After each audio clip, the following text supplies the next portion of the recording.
स्वागत है आपका medical officers Rajasthan YouTube channel पर। आज हम एक बेहद महत्वपूर्ण विषय थैलेसीमिया पर विस्तार से बात करने वाले हैं।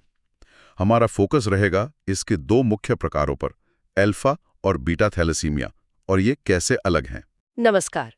जी हाँ, थैलेसीमिया ये असल में जेनेटिक ब्लड डिसऑर्डर्स का एक पूरा समूह है और इनके अलग-अलग रूपों को समझना मेडिकल फील्ड में बहुत ज़रूरी है। बिल्कुल। और आज जो हम ये चर्चा कर रहे हैं, इसका आधार एक मेडिकल स्रोत, एक टेबल है। उसमें इसके जेनेटिक्स, मतलब जीन में क्या गड़बड़ी होती है, और उसके लक्षण सब काफी अच्छे से दिया है। जी, वो टेबल एक तरह से नक्शे की तरह है। हाँ, तो हमारा मकसद यही है कि इस जानकारी को थोड़ा सरल बनाएं। समझें कि जीन में छोटे छोटे बदलाव भी सेहत पर कितना बड़ा असर डाल सकते हैं। सही कहा। वो टेबल सिर्फ फैक्ट्स नहीं है, बल्कि ये समझने का जरिया है कि अलग-अलग जेनेटिक गड़बड़ी से क्लिनिकली क्या-क्या फर्क देखने को मिलते हैं। तो चलिए इसी नक्शे को फॉलो करते हैं। शुरुआत करते हैं अल्फा थैलेसीमिया से। स्रोत बताता है कि ये क्रोमोसोम 16 पर होता है, अल्फा ग्लोबिन जीन के डिलीशन से। मतलब जीन गायब हो जाते हैं। हाँ, बिल्कुल। सामान्य तौर पर हमारे पास इन जीन्स की 4 कॉपी होती हैं, हर क्रोमोसोम 16 पर 2। ये अल्फा ग्लोबिन हीमोग्लोबिन का हिस्सा है, ऑक्सीजन ले जाने वाला। अच्छा। तो जब इनमें से एक या ज्यादा जीन डिलीट हो जाते हैं तो अल्फा ग्लोबिन कम बनता है, और जैसा स्रोत में है, ये डिलीशन एक ही क्रोमोसोम पर सिस या अलग-अलग क्रोमोसोम पर ट्रांस हो सकता है, और बीमारी कितनी गंभीर होगी वो इसी पर निर्भर करता है कि कितने जीन गायब हैं 4 में से। अच्छा, तो अगर सिर्फ एक ही जीन डिलीट हो, मतलब alpha alpha alpha minus, table में लिखा है अल्फा थैलेसीमिया मिनिमा या साइलेंट कैरियर। साइलेंट क्यों? हाँ, साइलेंट इसलिए क्योंकि 3 जीन अभी भी काफी अल्फा ग्लोबिन बना लेते हैं, तो व्यक्ति में कोई लक्षण नहीं दिखते, एनीमिया नहीं होता, वो बिल्कुल ठीक महसूस करते हैं, पता भी नहीं चलता आमतौर पर। लेकिन वो जीन आगे पास कर सकते हैं। हाँ, बिल्कुल। वो जीन अगली पीढ़ी में जा सकता है, इसीलिए उन्हें वाहक या कैरियर कहते हैं। समझ गया। अब अगर 2 जीन डिलीट हो, अल्फा अल्फा डैश प्लस या अल्फा अल्फा डैश डैश, इसे अल्फा थैलेसीमिया माइनर या ट्रेट कहा है। इसमें क्या होता है? 2 जीन डिलीट होने पर अल्फा ग्लोबिन थोड़ा और कम बनता है, तो हल्का सा एनीमिया हो सकता है। ब्लड सेल्स थोड़े छोटे, माइक्रोसिटिक और फीके, हाइपोक्रोमिक दिख सकते हैं। ज्यादातर इसमें भी कोई खास लक्षण नहीं होते, रूटीन टेस्ट में ही पता चलता है कई बार। अच्छा, लेकिन यहाँ एक जरूरी बात है, सिस और ट्रांस डिलीशन का फर्क। अगर दोनों डिलीट हुई जीन एक ही क्रोमोसोम पर है, सिस अल्फा अल्फा डैश माइनस, तो बच्चे में दोनों डिलीटेड जीन एक साथ जाने का रिस्क रहता है। ओ, मतलब अगर पार्टनर में भी अल्फा थैलेसीमिया जीन हुआ तो? हाँ, तो बच्चे में गंभीर थैलेसीमिया जैसे HbH रोग या हाइड्रॉप्स फीटैलिस होने का खतरा काफी बढ़ जाता है। Trans deletion alpha alpha dash minus में ये खतरा कम होता है। तो ये जेनेटिक काउंसलिंग के लिए बहुत जरूरी जानकारी है। ये तो वाकई बहुत महत्वपूर्ण बात है। अच्छा, ये तो हुई 2 जीन की बात। जब 3 जीन डिलीट हो जाते हैं, माइनस अल्फा, इसे कहते हैं हीमोग्लोबिन H रोग, HbH। जी, अब हम एक क्लिनिकल बीमारी की बात कर रहे हैं। 3 जीन डिलीट होने का मतलब है अल्फा ग्लोबिन बहुत कम बन रहा है, तो शरीर में जो बची हुई बीटा ग्लोबिन चेन्स हैं वो आपस में जुड़कर एक असामान्य हीमोग्लोबिन बनाती हैं, हीमोग्लोबिन H बीटा 4। अच्छा, HbH। हाँ, और ये HbH स्टेबल नहीं होता, आरबीसीज के अंदर जमा होकर उन्हें जल्दी तोड़ देता है, हेमोलिसिस। नतीजा होता है मॉडरेट से severe anaemia, microcytic, hypochromic.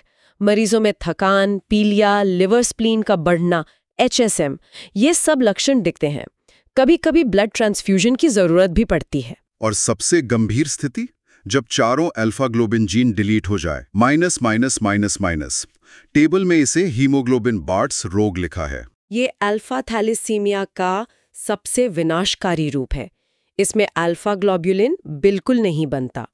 Pregnancy में भ्रूण में फीटल हीमोग्लोबिन होता है, जिसमें अल्फा और गामा चेन्स होती हैं, लेकिन अल्फा चेन न होने से गामा चेन्स आपस में जुड़कर एक और असामान्य हीमोग्लोबिन बनाती हैं, हीमोग्लोबिन बार्ट्स या गामा 4। ये HB बार्स ऑक्सीजन को पकड़ तो लेता है पर टिश्यूज तक छोड़ता नहीं, तो भ्रूण को ऑक्सीजन नहीं मिलती। शरीर में पानी भर जाता है, जिसे हाइड्रोप्स फीटालिस कहते हैं। ये स्थिति जीवन के साथ संगत नहीं है। बच्चे की गर्भ में या जन्म के तुरंत बाद मृत्यु हो जाती है। ये ज्यादातर साउथ ईस्ट एशिया में मिलता है। ये तो बहुत ही दुखद है। तो अल्फा थैलेसीमिया में मतलब जीन कम हो जाते हैं। अब आते हैं बीटा थैलेसीमिया पर। स्रोत कहता है यहां कहानी थोड़ी अलग है। क्रोमोसोम 11 पर और डिलीशन के बजाय पॉइंट म्यूटेशन से होता है। इसका क्या मतलब है? बिल्कुल, यहाँ कहानी थोड़ी अलग है। पॉइंट म्यूटेशन मतलब जीन मौजूद है पर उसके कोड में कहीं एक छोटी सी गलती आ गई है, जैसे एक अक्षर बदल गया हो। इस एक गलती से बीटा ग्लोबिन चेन या तो कम बनती है, इसे बीटा प्लस कहते हैं, प्लस मतलब कुछ बन रहा है, या फिर बिल्कुल नहीं बनती, इसे बीटा जीरो कहते हैं, जीरो मतलब कुछ नहीं बन रहा। अच्छा, बीटा प्लस और बीटा जीरो। जी, और हमारे पास बीटा ग्लोबिन जीन की भी 2 कॉपी होती हैं, माँ और पिता से मिली हुई। और हाँ, ये म्यूटेशन भूमध्य सागरीय मेडिटेरेनियन मिडिल ईस्ट एशियाई लोगों में ज्यादा कॉमन है। तो यहाँ भी गंभीरता इस पर निर्भर करेगी कि कितने जीन में गड़बड़ी है और कौन सी वाली, बीटा प्लस या बीटा जीरो। अगर सिर्फ एक जीन में म्यूटेशन हो, बीटा प्लस बीटा या बीटा जीरो बीटा, इसे बीटा थैलेसीमिया माइनर या ट्रिट कहते हैं। हाँ, ये काफी कुछ अल्फा थैलेसीमिया माइनर जैसा है। हल्का माइक्रोसिटिक हाइपोक्रोमिक एनीमिया होता है, अक्सर बिना लक्षण के। लेकिन बीटा थैलेसीमिया माइनर की खास पहचान है जो जांच में बहुत काम आती है। इनके ब्लड टेस्ट जैसे HPLC में HbA2 नाम का हेमोग्लोबिन नॉर्मल से ज्यादा मिलता है, मतलब 3.5% से ज्यादा। ओह, HbA2 का बढ़ना ये तो डायग्नोसिस में मदद करता होगा। जी हाँ, बिल्कुल। ये इसे आयरन की कमी वाले एनीमिया वगैरह से अलग करने में मदद करता है। ये लोग भी वाहक होते हैं, इलाज की जरूरत नहीं होती, पर जेनेटिक काउंसलिंग इनके लिए भी जरूरी है। अच्छा, ये HbA2 वाला पॉइंट जरूरी है। अब आते हैं जब दोनों ही बीटा ग्लोबिन जीन में म्यूटेशन हो। स्रोत यहाँ 2 कैटेगरी बताता है। पहली, बीटा थैलेसीमिया इंटरमीडिया, जैसे बीटा प्लस या beta zero beta plus. Intermedia मतलब बीच की स्थिति। बिल्कुल सही। इंटरमीडिया का मतलब ही है माइनर और मेजर के बीच की स्थिति। यहाँ दोनों जीन में गड़बड़ी है, पर कम से कम एक जीन बीटा प्लस थोड़ा बहुत बीटा ग्लोबिन बना रहा है, या दोनों ही बीटा प्लस हैं। तो एनीमिया की गंभीरता काफी बदलती रहती है, वेरिएबल होती है। कुछ मरीजों में हल्का एनीमिया होता है, वो बिना ट्रांसफ्यूजन या कभी कभार ट्रांसफ्यूजन से काम चला लेते हैं। कुछ इंटरमीडिया वालों में एनीमिया ज्यादा होता है और उन्हें रेगुलर ट्रांसफ्यूजन लग सकता है, पर शायद मेजर जितना नहीं। इनमें भी स्प्लीन बढ़ना, हड्डियों में बदलाव हो सकता है, पर आमतौर पर मेजर जितना गंभीर नहीं। और फिर आती है सबसे गंभीर स्थिति, जब दोनों जीन में B0 म्यूटेशन हो। B0 मतलब बीटा ग्लोबिन बिल्कुल नहीं बन रहा। इसे बीटा थैलेसीमिया मेजर या कूली एनीमिया कहा गया है। इसमें क्या होता है? हाँ, ये बीटा थैलेसीमिया का सबसे गंभीर रूप है और एक बड़ी स्वास्थ्य समस्या भी। जन्म के समय बच्चा ठीक लगता है क्योंकि फीटल हीमोग्लोबिन HbF में बीटा चेन्स होती ही नहीं, पर जैसे जैसे HbF कम होता है और वयस्क हीमोग्लोबिन HbA बनना चाहिए, जो बन नहीं पाता, तो लगभग 6 महीने की उम्र तक बच्चे में बहुत गंभीर एनीमिया हो जाता है। खून की कमी इतनी ज्यादा होती है कि बच्चे का विकास रुक जाता है। वो सुस्त रहता है, बिना रेगुलर ब्लड ट्रांसफ्यूजन के जिंदा रहना मुश्किल होता है। रेगुलर ट्रांसफ्यूजन, ये तो जान बचाता है, पर इसके अपने साइड इफेक्ट्स भी तो होंगे। स्रोत में आयरन ओवरलोड का जिक्र है। हाँ, बिल्कुल। ये ट्रांसफ्यूजन का एक बड़ा और अनिवार्य साइड इफेक्ट है।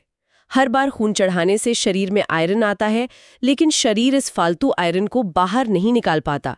धीरे धीरे यह आयरन दिल, लिवर, ग्रंथियों में जमा होने लगता है, सेकेंडरी हीमोक्रोमेटोसिस, और उन्हें खराब करता है, जो जानलेवा हो सकता है। तो फिर इसका क्या हल है? इसीलिए थैलेसीमिया मेजर के मरीजों को जिंदगी भर आयरन निकालने वाली दवाएं, आयरन खिलेशन थेरेपी लेनी पड़ती हैं। ये दवाएं भी महंगी होती हैं और कभी-कभी मुश्किल भी, पर ये इलाज का बहुत जरूरी हिस्सा है। तो ट्रांसफ्यूजन और किलेशन ये साथ साथ चलते हैं। अच्छा, स्रोत में बोन मैरो फैलने और हड्डियों में बदलाव का भी जिक्र है, वो क्यों होता है? जब शरीर में इतना गंभीर एनीमिया होता है, तो बोन मैरो, जहां खून बनता है, खून बनाने की कोशिश कई गुना बढ़ा देता है। ये एक तरह की डेस्परेट कोशिश है। इस ज्यादा काम करने से इनफेक्टिव इरिथ्रोपोइसिस मैरो की जगह फैल जाती है, हड्डियां चौड़ी और कमजोर हो जाती हैं, चेहरे की हड्डियों का आकार बदल सकता है, चिपमंक फेसिस, खोपड़ी के एक्सरे में क्रूकट जैसा दिख सकता है। और लिवर और स्प्लीन भी खून बनाने की कोशिश करने लगते हैं, एक्स्ट्रा मेडुलरी हिमैटोपोइसिस, जिससे वो काफी बढ़ जाते हैं। HSM बढ़ा हुआ स्प्लीन खुद भी खून के सेल्स को तोड़ने लगता है, जिससे एनीमिया और बढ़ जाता है। और क्या दिक्कतें हो सकती हैं? पार्वोवायरस B19 और पित्त की पथरी का भी जिक्र है। जी, पार्वोवायरस B19 वैसे तो हल्की बीमारी करता है, पर थैलीसीमिया मेजर जैसे मरीजों में जिनका बोन मैरो पहले ही ओवरलोडेड है, ये वायरस मैरो का काम कुछ समय के लिए बिल्कुल बंद कर सकता है। इससे अचानक बहुत गंभीर अनीमिया हो जाता है, एप्लास्टिक क्राइसिस, जिसमें तुरंत खून चढ़ाना पड़ता है। और क्योंकि इनमें लगातार आरबीसीज टूटते रहते हैं, क्रॉनिक हीमोलाइसिस, उससे निकले बिलिरुबिन से पित्त की पथरी, पिगमेंटेड गॉलस्टोन्स बनने का खतरा भी बढ़ जाता है। बाप रे, ये तो वाकई शरीर के कई सिस्टम्स को प्रभावित करता है। टेबल में एक और प्रकार का नाम है sickle cell beta thalassemia, beta plus HBS या बीटा 0 HBS। ये क्या चीज है? हाँ, ये एक तरह की मिक्स्ड कंडीशन है। इसमें व्यक्ति को एक पेरेंट से सिकल सेल HB का जीन मिलता है और दूसरे से बीटा थैलेसीमिया, बीटा प्लस या बीटा 0 का। तो उनके आरबीसीज में नॉर्मल HbA अगर बीटा प्लस है तो असामान्य HB दोनों होते हैं। बीमारी कैसी होगी ये इस पर निर्भर करता है कि बीटा थैलेसीमिया वाला जीन कौन सा है। अगर बीटा प्लस है तो कुछ नॉर्मल बीटा ग्लोबिन बनने से लक्षण हल्के या मध्यम सिकल सेल रोग जैसे होते हैं। लेकिन अगर बीटा 0 जीन है तो नॉर्मल बीटा ग्लोबिन बिल्कुल नहीं बनता और स्थिति गंभीर सिकल सेल रोग जैसी हो सकती है। बहुत अच्छे से समझाया आपने। तो अगर हम इन दोनों थैलेसीमिया को, मतलब अल्फा और बीटा को एक साथ देखें तो मुख्य अंतर क्या है? बिल्कुल, देखिए, सबसे बड़ा अंतर तो जेनेटिक लेवल पर ही है। अल्फा थैलेसीमिया ज्यादातर जीन के डिलीट होने से होता है, बीटा थैलेसीमिया जीन में पॉइंट म्यूटेशन से। हाँ, दोनों में ही ग्लोबिन चेन का बनना गड़बड़ाता है। अल्फा में अल्फा चेन, बीटा में बीटा चेन। दोनों में एनीमिया होता है, पर कितना गंभीर होगा और क्या लक्षण होंगे ये निर्भर करता है कि कितने जीन प्रभावित हैं। अल्फा में 1 से 4 डिलीशन या म्यूटेशन कैसा है और कितने जीन पर है। बीटा में B+, B0 1 या दोनों जीन। और हमने देखा कि इसका स्पेक्ट्रम बहुत बड़ा है। अल्फा साइलेंट कैरियर से लेकर जानलेवा हाइड्रोप्स फीटेलिस तक और बीटा माइनर से लेकर जिंदगी भर ट्रांसफ्यूजन पर निर्भर बीटा थैलेसीमिया मेजर तक। आज की इस बातचीत ने इस मुश्किल विषय को समझने में वाकई बहुत मदद की। वो स्रोत तालिका एक ढांचा था और आपकी बातों ने उसे बिल्कुल साफ कर दिया। ये तो साफ है कि थैलेसीमिया सिर्फ एक बीमारी नहीं, बल्कि कई स्थितियों का एक पूरा समूह है। जी हाँ, और हर स्थिति के अपने जेनेटिक और क्लिनिकल पहलू हैं। शायद सबसे महत्वपूर्ण बात यही है कि ये जेनेटिक हैं और इनकी गंभीरता हर व्यक्ति में, हर परिवार में बहुत अलग हो सकती है। कोई सिर्फ कैरियर हो सकता है, किसी को गंभीर बीमारी। और ये हमें सीधे सीधे दिखाता है कि हमारी जेनेटिक बनावट हमारी सेहत की कहानी को किस तरह लिख सकती है। एक छोटा सा डिलीशन या म्यूटेशन जिंदगी को कितना बदल सकता है। बिल्कुल। और यहीं पर एक सोचने वाली बात आती है।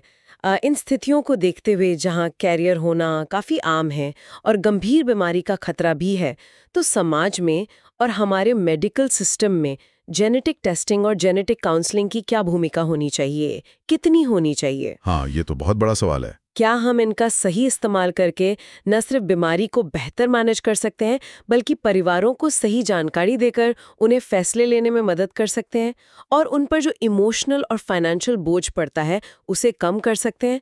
ये एक ऐसा सवाल है जिस पर हमें लगातार सोचने और काम करने की जरूरत है। निश्चित रूप से एक बहुत ही महत्वपूर्ण प्रश्न, जिसके सामाजिक और नैतिक दोनों पहलू हैं। इस गहरी और जानकारी भरी चर्चा के लिए आपका बहुत बहुत धन्यवाद।